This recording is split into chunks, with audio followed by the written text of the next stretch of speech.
তো হ্যালো সবাইকে, আসসালামু আলাইকুম। আশা করি সবাই ভালো আছেন। তো এই গরমে কি আপনারা ফ্রাই প্যানে ডিম ভাজার মতো আপনারাও গরমে ডিম ভাজা হয়ে যাচ্ছেন? তো দেখেন, অনেক গরম।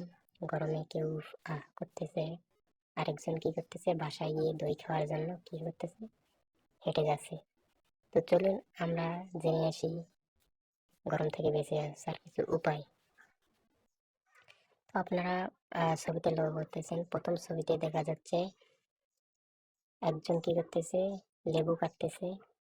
এরপর সেটাকে কি করতেছে, লেবু কেটে সেটা শরবত তৈরি করেছে, করার পর সেখানে কিছুক্ষণ পর রেস্ট নিয়েছে। তো আপনারা ওটা করতে পারেন, লেবুর শরবত খেতে পারেন, যেটা শরীরের জন্য উপকার এবং গরম থেকে বেঁচে থাকার একমাত্র উপায়।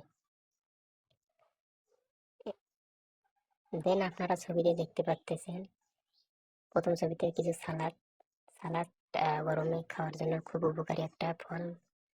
দেন হচ্ছে তরমুজ, মধু রসমালাই।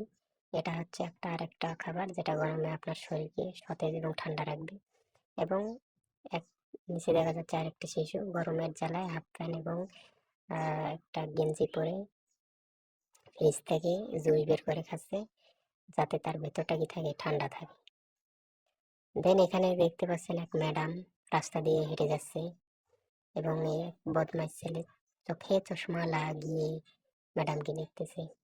তো যাই হোক, ম্যাডাম ছাতা নেওয়ার একমাত্র কারণ হচ্ছে গরমে রোদের জ্বালায়। দেন সানগ্লাস পরতে পারেন ছেলের মতো, এবং সবশেষে ক্যাপ। এই কয়েকটা জিনিস বাইরে বের হলে আপনারা পরতে পারেন।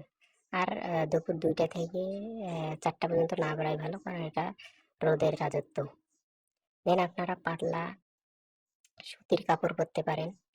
এই সুতির কাপড়গুলা পরলে খুব আরামদায়ক হবে এবং সহজেই ভেতর দিয়ে বাতাস ঢোকাফেরা করতে পারবে। এবং ছেলেরা চাইলে গরমে লুঙ্গি পরতে পারে, যেটা খুব আরামদায়ক এবং পরতেও আরাম আছে।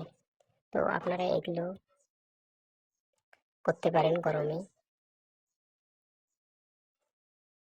দেন আপনারা কি করবেন, গরমে অতিরিক্ত না বের হয়ে দুপুরবেলা গোসল করার পর ঘুমিয়ে যাবেন। এরকম ফ্যানের নিচে ঘুমিয়ে যাবেন, যেন না দুপুরে যে শরীরটা ক্লান্ত না হয় রোদে বেরিয়ে।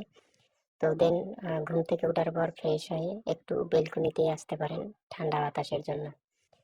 তো সবাইকে সাবস্ক্রাইব জন্য বলা হলো।